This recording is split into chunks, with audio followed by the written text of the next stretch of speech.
Mummy मतलब क्या होता है?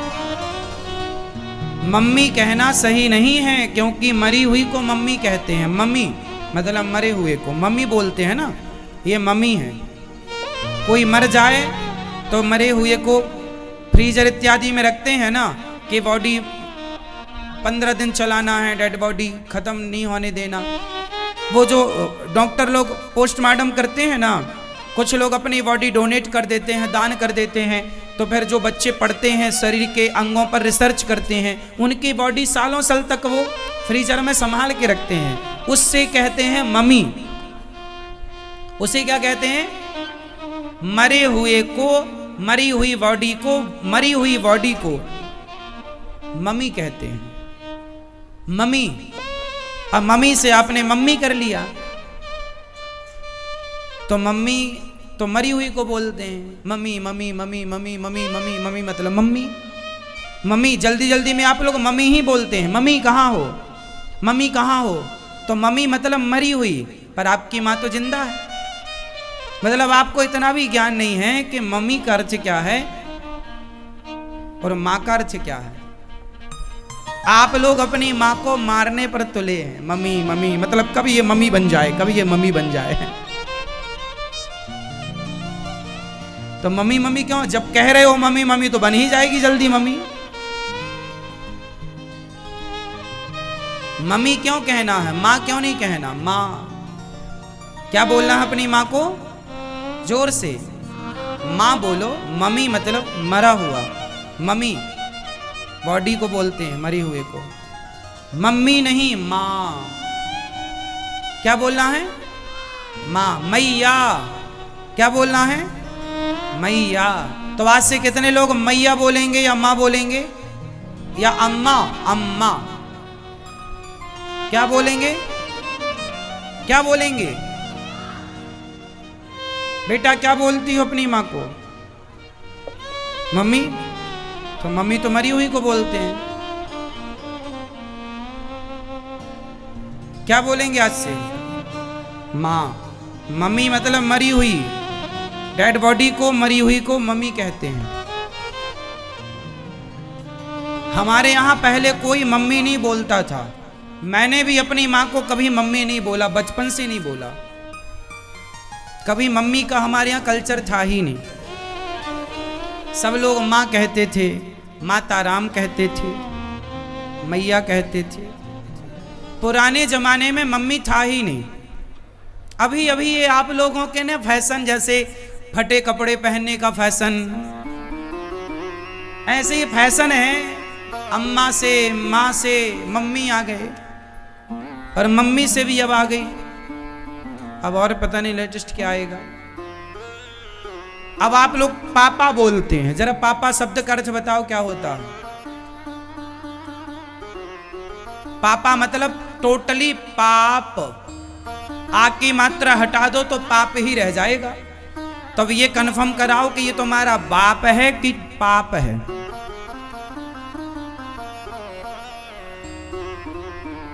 पापा क्यों?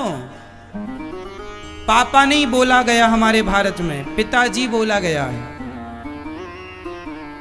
भगवान श्री कृष्ण बाबा कहते हैं, मैया और बाबा। मैया यशोदा मैया को मैया, और नंद बाबा जी को बाबा। बाबा पिताजी बोलो। राम जी क्या बोलते हैं? पिताजी। हमारे यहाँ क्या है? मात पिता तुम मेरे। माता और पिता है। त्वमेव माता च पिता है।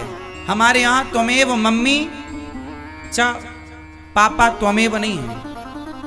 त्वमेव माता च पिता त्वमेव। तो ये पापा कहाँ से ले आए हो ये बताओ। क्यों उल्टी चीजें आप लोग देखते हो, सुनते हो और गलत चीजें उतार लेते हो?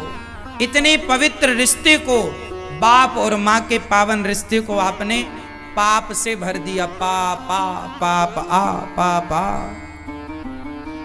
शुद्ध बोलो। भारत का क्या है बोलचाल? अपनी देखो, दूसरे की नकल करने का कोई फायदा नहीं। क्यों करना है हमें किसी की नकल? तुम्हारे पास कमी थी क्या? दुनिया के पास 26 अक्षर हैं, तुम्हारे पास 52 अक्षर हैं। तुम्हें किसी की नकल की क्या जरूरत है? तुम्हारी भाषा धनी है, हमारी भाषा में हर शब्द के पर्यायवाची हैं, अनेक हैं। दुनिया में एक भी नहीं है, कितनी भाषाएं हैं। अब जैसे सन मतलब पुत्र भी होता है, सन मतलब सूर्य भी होता है, वहां तो दो को एक कहा जाता है, अर्थात सन मतलब पुत्र, सन मतलब सूर्य। स्पेलिंग अलग है लेकिन उच्चारण तो एक ही है।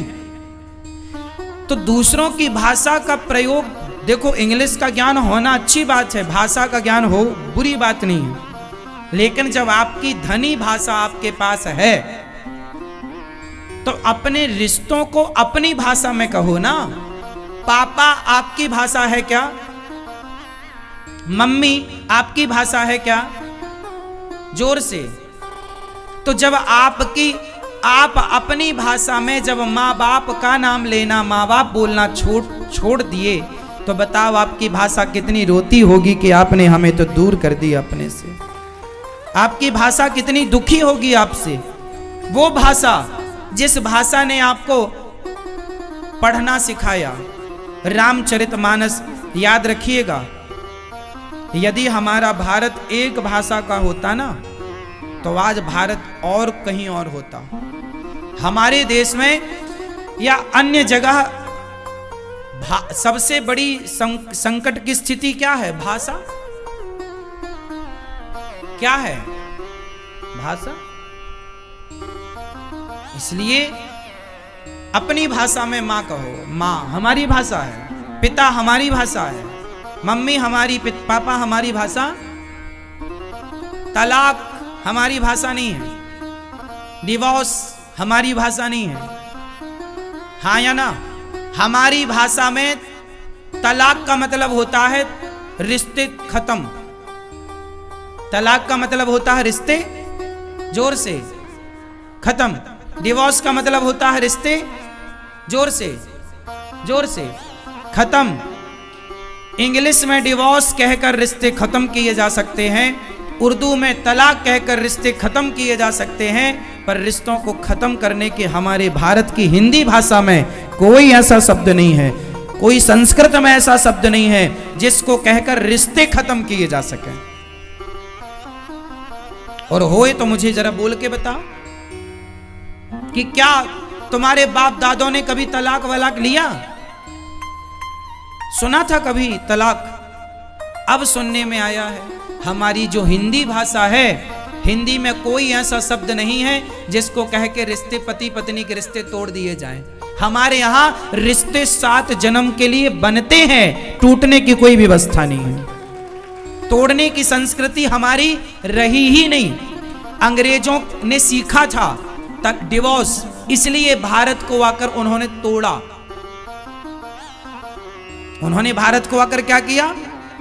आपस में लड़ाया, क्योंकि वो तोड़ना जानते थे। मुगलों ने भारत को तोड़ा क्योंकि उनके पास तलाक शब्द था, वो तोड़ना जानते थे। तलाक से अंग्रेज जानते थे, डिवोर्स से तोड़ना, पर हम हिंदुस्तानी, हम तोड़ना नहीं जानते थे, हम तो जोड़ना जानते थे। हम तो जोड़ना जानते थे। हमारी भाषा ने हमें तोड़ना सिखाया ही नहीं। इसलिए हमारे यहां त्योहार बकरा काट कर नहीं मनाए जाते, लड्डू बांट कर मनाए जाते हैं।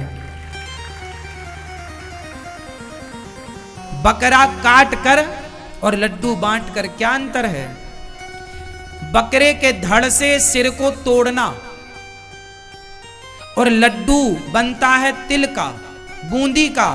एक दाने को दूसरे दाने से जोड़ करके लड्डू बनाया जाता है। हमारी संस्कृति लड्डू से शुरू होती है। कोई भी त्योहार हमारे यहाँ आए, पहले लड्डू खिलाया जाता है। लड्डू का तात्पर्य, लड्डू से क्या मैसेज मिला आपको?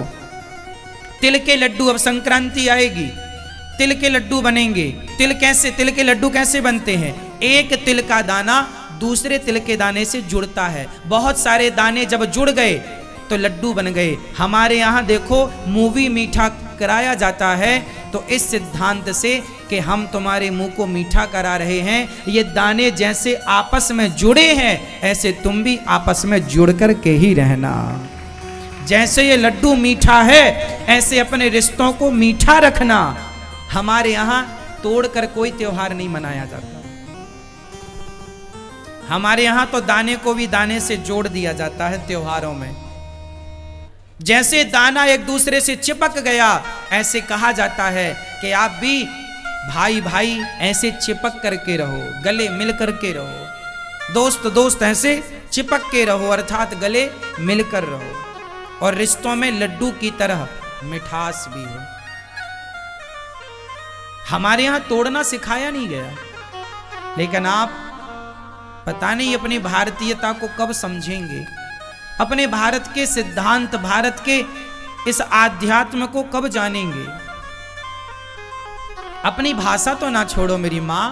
Good morning, good afternoon, good evening याद रखना अच्छा है, पर इसका प्रयोग करना गलत है। वहां प्रयोग करो, जब आप विदेश जाओ कोई आपकी भाषा ना समझे तो इंग्लिश आपको आनी चाहिए। इसलिए आनी चाहिए कि कोई हिंदी ना समझ रहा हो तो आप इंग्लिश में बात करें, पर जहां हिंदी समझने वाला कोई है तो वहां आपको राम राम से ही अपनी बात शुरू करनी चाहिए। सबको राम राम, सबको जय श्रीमन नारायण, सबको जय श्री सीताराम, राधे राधे, यहां से शुरू होनी चाहिए।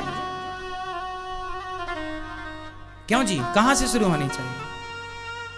Ram Ram, how are you see, शुरू नहीं होना चाहिए हाउ डू यू डू। क्या मतलब इसका? हम क्यों बोलें आपसे इंग्लिश? हम भी चाहें तो आपको इंग्लिश में बोल सकते हैं, बात कर सकते हैं आपसे।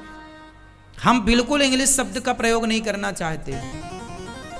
जहां जरूरत पड़ती है वहां कर लेते हैं, जितनी आवश्यकता है काम चलाऊ चल लेते हैं।